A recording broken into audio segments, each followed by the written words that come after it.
I'd like to make a real quick video about something that you may or may not have heard of called ChatGPT. I'll leave a link in the description of the video. If you haven't heard of it, in a nutshell, ChatGPT is an artificial intelligence chatbot from a company called OpenAI. And what makes it kind of different from some of the other things that are out there is you can basically dialogue with it. So you log into ChatGPT and you type in a question and it'll respond back to you. And it's not just question, answer, question, answer, question, answer. It has a sense for previous questions and it'll kind of maintain that context for subsequent questions. So it's very similar to talking to a real person. It was trained on a very large data set taken off the internet, and it's one of the things that really sets it apart. I think from similar systems that were its predecessors. Number one, it's really available to anybody. Currently the research preview is free, so you can kind of just try it out for yourself without paying any money. And the second part is how good it is. One of the things that I think makes it different from an end user standpoint is that it does a very good job at answering your questions at the level which you ask.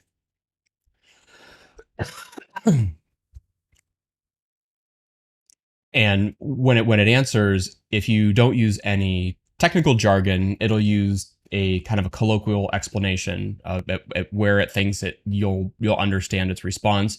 But if you start including a lot of technical information and details, it'll go ahead and answer you at that level. So I think that's really a one of the things that makes it pretty good and accessible to non-experts. It's also different from a regular Google search in that when you search Google, you're essentially looking for to match things on pages that have already been created. So maybe you'll get lucky and you can find Reddit or Stack Overflow or some message board post where somebody was asking a very similar question. Google obviously does a phenomenal job at finding stuff like that. Versus ChatGPT, which is more like asking an expert interactively, and for some types of searching, that's actually a lot easier. And people have done lots of videos and that I'm not going to really mention here to go over some of the cool things you can do with ChatGPT. The focus of this video, I wanted to share something that I haven't seen out there, although I'm sure other folks are doing it. And that's really how I've been using it to, as a dad. I have two kids, a 2-year-old and a daughter who's almost 5.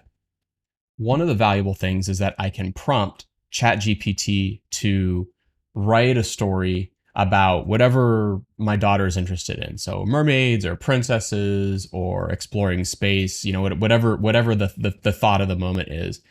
And it'll go ahead and write that, a moderately engaging story for at least a 5-year-old. And that's nice in itself because, certainly it's time that we can spend together. But it's also productive time because when I prompt ChatGPT to write a story about mermaids, maybe I'll add in, show how the mermaids use reasoning and logic to solve a crime, or show how a mermaid named Ariel was able to make friends even though that she was shy, or whatever kind of comes to mind, or if there's any any challenges that my daughter's facing. I can kind of add those into the story that it writes that she's immediately interested in. So it's been a really great tool for me. And it's actually been a lot of fun too, because the response that I get back from her a lot of times will be, clarifying questions about, a character or a situation in the story.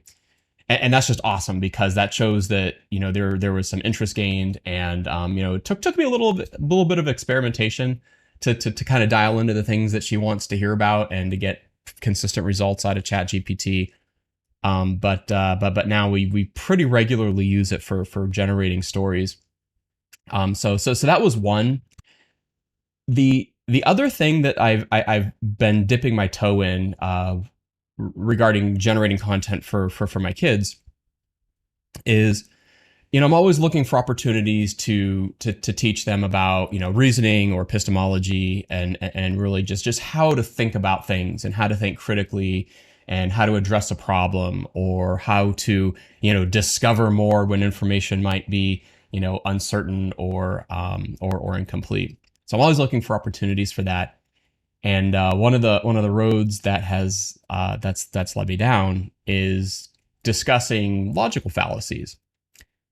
And I do my best not to use any jargon with the 5-year old. So where ChatGPT comes in is I can ask it to give me 3 examples of poisoning the well that are understandable by a 5-year old, and it'll come up with simple examples. And I think the power in that is it helps kind of bridge the gap between, again, where I kind of want to go and where I would like to guide her from, from day to day, depending on what's happening at school or what's happening just, with the family in general. I can kind of guide her, with, oh, that's, this relative was telling a story, and it may not have been 100% real. And they were embellishing on these certain facts. And I can kind of create, more examples with the AI and more content to very quickly talk to her about those things.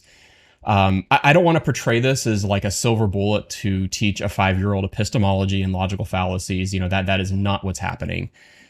But it's not useless either. I think that if Hannah retains 20% of what we go through, even if I don't give her the proper terms for for the fallacies that we're talking about, it's a pretty big win. Because as her and soon my son will start to encounter, the more they go through school and life, the more they're going to have to be good at identifying good information from bad.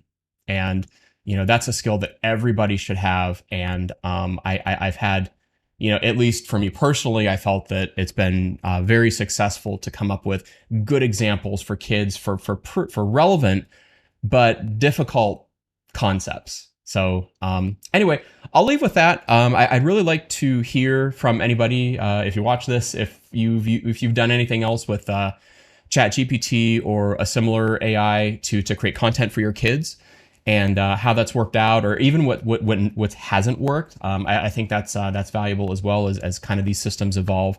I'd love for you to let me know. Either send me a message or leave a comment. And that's about it. I'll talk to you soon.